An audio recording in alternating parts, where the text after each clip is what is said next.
Hello everyone, welcome to మా అమ్మ వంట మధురం. చికెన్ పులావ్కి ఈక్వల్గా ఉండే సోయా పులావ్ చేస్తున్నానండి ఈరోజు నేను.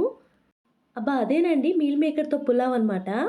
ఫాస్ట్గా ఒక గ్లాస్ బియ్యం తీసుకొని బాగా కడిగేసి నీళ్లు పోసి నానబెట్టుకుంటున్నాను. ఈ పని చేయంగానే ఇంకొక గిన్నె తీసుకొని హాట్ వాటర్ వేసేసి దానిలో మీల్ మేకర్ వేస్తున్నాను.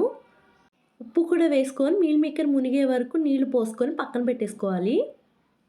ఇవి ఆలోపు నానిపోతాయి. ఉప్పు ఖచ్చితంగా వేసుకోవాలండి, అప్పుడు ఉప్పు పడుతుంది మీల్ మేకర్కి. ఆ తర్వాత స్టవ్ ఆన్ చేసుకొని కుక్కర్ పెట్టేసుకొని 2 స్పూన్స్ నెయ్యి వేసుకొని కొంచెం కావాలంటే నూనె కూడా వేసుకోవచ్చు.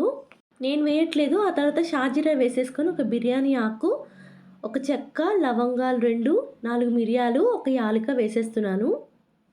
తర్వాత సన్నగా పొడవుగా చీల్చి పెట్టుకున్న పచ్చిమిరకాయలు, ఉల్లిపాయలు కూడా వేసేస్తున్నాను. ఉల్లిపాయలు పచ్చిమిరపకాయలు బాగా వేయించుకోవాలి, లైట్ బ్రౌన్ కలర్ వచ్చే వరకు. ఇది వేగిపోయాక వెజిటబుల్స్ వేస్తున్నానండి. క్యారెట్, బీన్స్, బంగాళదుంప, బఠానీ లేదు అందుకే వేయట్లేదు. ఇందాక వాటర్లో సోక్ చేసి పెట్టిన సోయా ఉంది కదా, అది బాగా స్క్వీజ్ చేసుకొని పక్కన పెట్టుకుంటున్నాను. ఇప్పుడు మన వెజిటబుల్స్లో ఒక స్పూన్ సాల్ట్ వేస్తున్నాను. కలర్ఫుల్గా భలే ఉంది కదండి. అలాగే ఒక స్పూన్ ఫ్రెష్గా రుబ్బుకున్న అల్లం వెల్లుల్లి పేస్ట్ వేస్తున్నాను.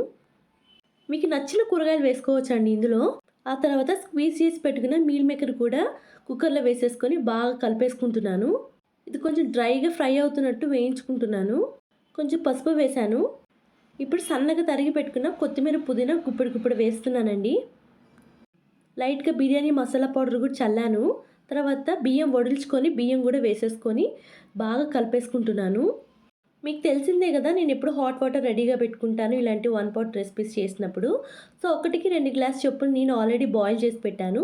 సో అవి దీనిలో వేసేస్తున్నాను. ఇప్పుడు ఉప్పు వేస్తున్నానండి. 2 స్పూన్స్ ఉప్పు వేస్తున్నాను. ఇందాక 1 స్పూనే కదా వేసింది.